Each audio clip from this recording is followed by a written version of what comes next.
ನಮಸ್ಕಾರ ಫ್ರೆಂಡ್ಸ್, ಎಲ್ಲರಿಗೂ welcome to mini blog. ಮಸ್ತ್ ತಿರುಪತಿ ಟ್ರಿಪ್ ಮಾಡ್ಕೊಂಡ್ ಬಂದ್ ನೆಕ್ಸ್ಟ್ ಡೇನ ಮತ್ತೆ ಊರಿಗೆ ಹೋಗಿ ಅವತ್ತ ಬಂದ್ವಿ. ಬೆಳಗ್ಗೆ 6 ಗಂಟೆಗೆ ಹೋದರು, ನೈಟ್ 1 ಗಂಟೆಗೆ ಆತು ಊರಿಗೆ ಹೋಗಿ ಬರುವಾಗ. So full tired, long journey ಮಾಡಿ ಸಾಕಾಗ್ಬಿಟ್ಟೈತಿ.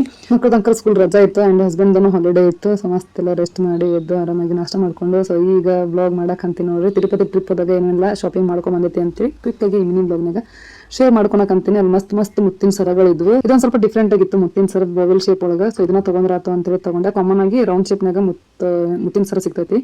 ಸೊ ಒಂದ್ 4 ಸರ ತಗೊಂಡೆ ನೋಡ್ರಿ, ವೈಟ್ ಮುತ್ತಿನ ಸರ. ಅಂಡ್ ಇವಾಗ ಏನ್ ತೋರ್ಸಕತ್ತೀನಲ್ಲ, ಸೊ ಇದೊಂದು ನೋಡ್ರಿ ಸರ್, ಇದು ಚೆನ್ನಾಗಿತ್ತು. ಮೆರೂನ್ ಅಂಡ್ ಗ್ರೀನ್ ಬೀಡ್ಸ್ ಇಂದ ಮಾಡಿರೋಂಥದ್ದು. ಪೆಂಡೆಂಟ್ ಅಂಕರ್ ಮಸ್ತ್ ಆಗಿತ್ತು ಅಂತಂದು ಹೇಳ್ಬೋದು. ಅಂಡ್ ಇಲ್ಲಿ ನೋಡ್ರಿ ನನ್ನ ಮಗನ್ ಕಾಸ್ಟ್ಲಿಯಸ್ಟ್ ಗಿಫ್ಟ್ ಅಂತಂದು ಹೇಳ್ಬೋದು. ತಿರುಪತಿ ಒಳಗ ಶಾಪಿಂಗ್ ಮಾಡಿರೋದ್ರೊಳಗ ಎಲ್ಲರಿಗಿಂತ ಕಾಸ್ಟ್ಲಿಯಸ್ಟ್ ಗಿಫ್ಟ್ ಅದು. ಹಠ ಮಾಡಿ ಗಾಡಿ ಬೇಕು ಅಂತೇಳಿ ಅವ್ರ ಪಪ್ಪನ ಕೈಲೇ ಕೊಡಿಸ್ಕೊಂಡನ. ಸೊ ನೆಕ್ಸ್ಟ್ ಈಗ ನೋಡ್ರಿ ಸರ ವೇರ್ ಮಾಡಿ ತೋರ್ಸಕಂತಾನೆ. ಅಂಡ್ ಶಾರ್ಟ್ ಮುತ್ತಿನ ಸರ್ ಒಂದೆರಡು ತಗೊಂಡೆ, ಸಿಲ್ವರ್ ಕಲರ್ ಒಂದು, ಗೋಲ್ಡ್ ಕಲರ್ ಒಂದು. ಸೊ ನಮ್ಮ ತಂಗಿ ನನಗೊಂದು ಅಂತೇಳಿ ಅಂಡ್ ಒಂದೆರಡು ಕ್ಲಿಪ್ ತಗೊಂಡೆ. ಅಂಡ್ ಅಲ್ಲಿ ಎಷ್ಟು ಕ್ಯೂಟ್ ಆಗಿ ಸಣ್ಣ ಮಕ್ಕಳಿಗೆಲ್ಲ ಡ್ರೆಸ್ಗಳು ಇದ್ವು. ಅದ್ರೊಳಗೆ ಕೃಷ್ಣನ್ ಡ್ರೆಸ್ ತಗೊಂಡು ಅಂತೇಳಿ ನಮ್ಮ ತಂಗಿ ಮಗಳಿಗೆ ಕೃಷ್ಣನ್ ಡ್ರೆಸ್ ತಗೊಂಡೆ ನೋಡ್ರಿ. ಇವತ್ತಿನ ಮಿನಿ ಬ್ಲಾಗ್ ಈ ರೀತಿಯಾಗಿತ್ತು. ಇದ್ರದ್ದು ಫುಲ್ ಬ್ಲಾಗ್ ಯೂಟ್ಯೂಬ್ ಚಾನಲ್ ಐತಿ ನೋಡ್ರಿ.